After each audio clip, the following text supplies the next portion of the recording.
Salve Maria a todos. História de uma alma, parte 15. Antes de ver a família congregada no lar paterno dos céus, devia ainda passar por muitas separações.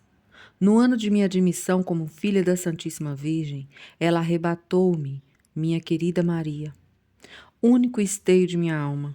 Maria entrou no Carmelo de Lisieux no dia 15 de outubro de 1886. Teresa foi admitida como filha de Maria dia 31 de maio de 1887. Era Maria quem me guiava, consolava, ajudava a praticar a virtude. Era meu único oráculo. Sem dúvida, Paulina já ficara muito antes dentro do meu coração, mas estava longe, bem longe de mim. Sofrer um martírio para me habituar a viver sem ela, por ver entre nós muros intransponíveis. Mas agora, afinal de contas, acabei aceitando a triste realidade.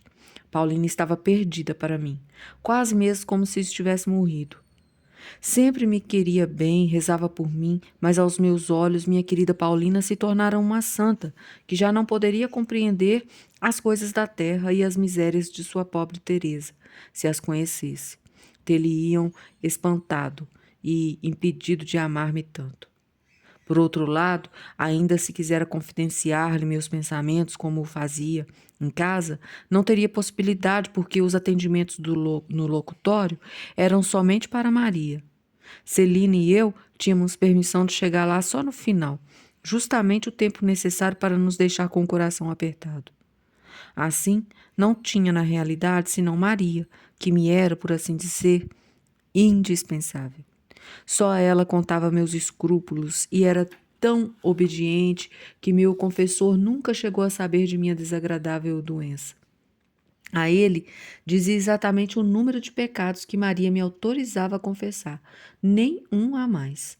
Por isso, poderia ter tida como a alma menos escrupulosa da terra, embora o fosse até o último grau. Maria sabia, por consequente, tudo o que se passava em minha alma. Sabia também dos meus desejos a respeito do Carmelo, e eu a amava tanto que não pude viver sem ela. Titia convidava-nos todos os anos a irmos uma por vez à sua casa em Trouville.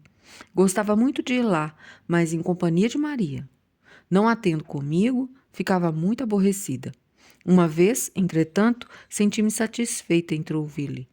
Foi no ano da viagem de papai a Constantinopla. Para nos distrair um pouco, pois estávamos desgostosas por saber papai a tão grande distância, Maria mandou-nos, a Celina e a mim, passar 15 dias à beira-mar. Tive ali muita distração, porque minha Celina estava comigo. Titia arranjava-nos todos os passatempos possíveis. Montaria em jumentinho, pesca de ábodes, etc. Era ainda muito criança, apesar dos meus 12 anos e meio. Lembro-me de minha satisfação quando punha as lindas fitas azul celeste que titia me dera para os cabelos. Lembro-me também de ter confessado em Trouville até essa alegria infantil. Representava-me que fosse porque até esta alegria infantil representava-me que fosse um pecado. Uma tarde fiz uma experiência que me surpreendeu bastante. Maria, que vivia quase sempre adoentada, choramingava de vez em quando. Titia então fazia-lhe carícias, dizia-lhe os nomes mais afetuosos, e minha queridinha priminha, nem por isso parava de dizer, toda lacrimosa, que estava com dor de cabeça. Ora, eu, que quase todos os dias também tinha dor de cabeça e nunca me queixava, quis uma tarde imitar Maria. Senti, pois, a obrigação de choramingar numa poltrona ao canto da sala. Joana e titia logo se aproximaram de mim, perguntando-me o que eu tinha. Respondi igual a Maria: estou com dor de cabeça. Parece que não me saí muito bem no modo de queixar-me, pois nunca pude convencê-las de ter tido dor de cabeça e que me fizera chorar. Em vez de me afagarem, falaram comigo como se fala com gente grande. De sua parte, Joana censurou-me por falta de confiança na titia, pois julgava que eu estava às voltas com alguma inquietação de consciência. Afinal, aprendi à própria custa, tomando a firme resolução de não imitar mais os outros, e entendi a fábula de O Asno e o Cachorrinho. Eu representava o asno, que, vendo as carícias que se faziam no cachorrinho, ergueu a pesada pata sobre a mesa para receber seu quinhão de beijos. Mas, se não levei pancadas como um mísero animal, recebi realmente a moeda da minha paga, moeda que me curou por toda a vida do desejo de atrair atenção. Só o esforço que nisso apliquei custou-me caro demais. No ano seguinte, que era o da partida de minha querida madrinha, titia ainda me convidou, mas desta vez a mim sozinha.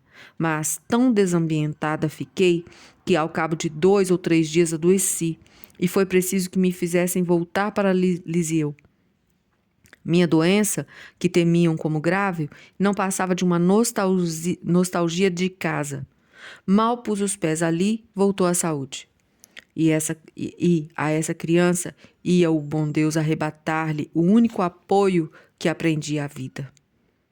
Logo que soube da determinação de Maria, resolvi não mais procurar nenhum prazer na terra. Depois que saí do pensionato, alojei-me no antigo gabinete de pintura de Paulina e arrumei-o ao meu gosto. Era um verdadeiro bazar. Um aglomerado de coisas piedosas, de coisas curiosas, uma jardineira, um viveiro. Assim também na parede do fundo sobressaía uma grande cruz de madeira preta sem o corpo de Cristo e alguns desenhos que me agradavam. Na outra parede, uma cestinha guarnecida de musselina e fitas cor-de-rosa, cheia de folhinhas picadas de flores. Afinal, na última parede salientava-se, como peça única, o retrato de Paulina aos 10 anos de idade. Debaixo do retrato conservava eu uma mesa onde se achava uma grande gaiola que comportava grande número de passarinhos, cujos melodiosos gorjeios atordoava a cabeça dos visitantes, mas não a de uma jovem proprietária que lhes tinha grande afeição. Ali havia ainda o pequeno móvel branco, cheio de meus livros de estudo, de cadernos, etc. Em cima do móvel estava colocada uma estátua da Santíssima Virgem, com vasos sempre providos de flores naturais, com castiçais. Em derredor havia uma multidão de estatuetas de santos e santas, cestinhos feitos de conchas, caixas de papel Bristol, etc. Afinal, minha jardineira ficava suspensa diante da janela, onde eu cultivava vasos de flores, os mais raros que podia encontrar. No interior do meu museu havia ainda uma mesa para folhagem, sobre a qual punha minha planta predileta. Defronte à janela era o lugar de minha mesa, coberta de forro verde, e sobre o forro coloquei, no centro, uma ampulheta, uma estatueta de São José, um porta-relógio, corbelhas de flores, um tinteiro, etc. Algumas cadeiras mancas e a fascinante caminha de boneca de Paulina completavam todo o meu mobiliário. Realmente, este pobre quarto era um mundo para mim, e como um senhor de Maistre, poderia eu compor um livro com o título Passeio ao redor do meu quarto. Gostava de permanecer horas inteiras nesse quarto, estudar, meditar diante do panorama que se descortinava aos meus olhos. Quando eu soube da partida de Maria, meu quarto perdeu para mim todo o encanto. Não queria abandonar um só instante a querida irmã, que dentro em breve me subtrairia à nossa convivência. Quantos atos de paciência não a obriguei a praticar? Todas as vezes que passava diante da porta do meu quarto, diante da porta do seu quarto, eu batia até que ela abrisse e abraçava de todo o coração. Queria fazer provisão de beijos por todo o tempo que ficaria sem eles. Um mês antes de sua entrada no Carmelo, papai levou-nos a Alençon, mas a viagem ficou longe de assemelhar-se à primeira, porque tudo se converteu em tristeza e amargura. Não poderia descrever as lágrimas que derramei junto ao túmulo de mamãe, por ter esquecido de levar um ramalhete de centáureas colhidas para ela. Na verdade, eu ficava realmente triste por qualquer coisa. Era ao contrário de agora, pois o bom Deus concedeu-me a graça de eu não abater com nenhuma coisa passageira. Quando me lembro do passado, minha alma transborda de gratidão, vendo os favores que recebi do céu. Em mim se operou tal mudança que já não sou reconhecível. Desejava realmente a graça de ter absoluto domínio sobre os meus atos, de ser senhora e não escrava deles. Estas palavras da imitação de Cristo tocavam-me profundamente, mas, por meus desejos, por assim dizer, devia adquirir esta inestimável graça. Não passava ainda de uma criança que parecia não ter outra vontade senão a dos outros, levando as pessoas de Alençon a comentarem que eu era fraca de caráter. Foi nesta viagem que Leônia fez sua tentativa nas Clarissas. Desgostei-me com sua entrada de forma fora do comum, pois queria-lhe muito bem e não pude abraçá-la antes da partida. Jamais esquecerei a bondade e a perplexidade de nosso pobre paizinho quando nos veio comunicar que Leônia já estava revestida com o hábito de Clarissa. Tanto como nós, achava que era muito singular, mas não quis fazer nenhum comentário, vendo quanto Maria se contrariava. Levou-nos ao convento, onde senti um aperto de coração, como jamais o tivera à vista de um mosteiro. Em mim produziu uma impressão oposta à do Carmelo, onde tudo me dilatava a alma. A apresentação das religiosas também não me encantou, e não me senti tentada a ficar entre elas. No entanto, nossa pobre Leônia tinha boa aparência em sua nova roupagem. Disse-nos que lhe fitássemos bem os olhos, porque já não a tornaríamos a vê-los, uma vez que as Clarissas só se apresentam de olhos baixos.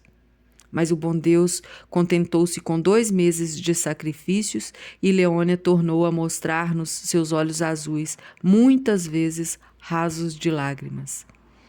Quando deixei Alençon, julgava que ela permaneceria com as Clarissas e por isso me afastei da tristonha rua da meia-lua, com muita vontade de chorar. Já não éramos mais do que 3, e dentro em breve nossa querida Maria também ia nos deixar. 15 de outubro foi o dia da separação. Da alegre e numerosa família só ficaram as 2 últimas filhas. As pombas tinham fugido do ninho paterno. As restantes queriam, por sua vez, levantar voo atrás delas, mas as asas eram débeis demais para que pudessem levantar voo. Vamos terminando. Só mais uma frase. O bom Deus, que queria chamar a si a menor e a mais franzinha de todas, apressou-se em devolver suas asas.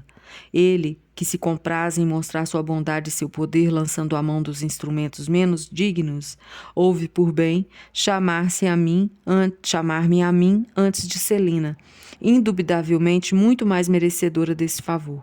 Jesus, porém, sabia quanto eu era fraca e, por este motivo, escondeu-me como primeira na fenda do rochedo.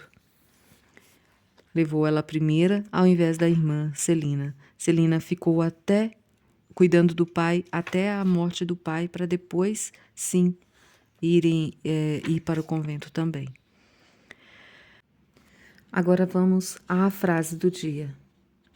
Quando me lembro do passado, minha alma transborda de gratidão, vendo os favores que recebi do céu. Em mim se operou tal mudança que já não sou reconhecível. Desejava realmente a graça de ter absoluto domínio dos meus atos, de ser senhora e não escrava deles.